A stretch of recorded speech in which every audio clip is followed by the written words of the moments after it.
সন্ধ্যা হলেই যেন জয়পাড়া বাজার অন্যরকম এক দৃশ্য। গার্লস স্কুলের সামনে যেন নানান রকমের খাবারের সমাহার, চারোপাশ থেকে যেন সুগন্ধি ঘ্রাণ।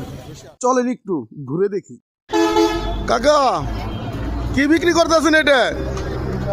কাবাবগুলো আপনারা এই প্রাইস কত কাবাবের? 60 টাকা না? কি অবস্থা, ভালো আছেন? এটা কি বিক্রি করতেছেন আপনি ভাই? এই খাবারগুলো আসলে আপনারা কখন থেকে বিক্রি করা শুরু করেন?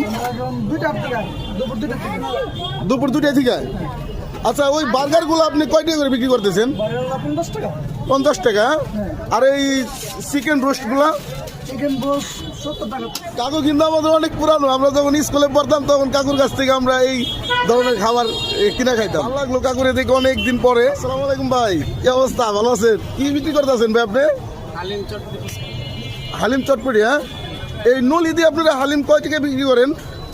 200 টাকা 250 টাকা। আর এমনি নর্মালিও তো পাওয়া যায়, যদি কেউ একটু কমেন্ট। আমরা একটু হালিম খেয়ে নিলাম।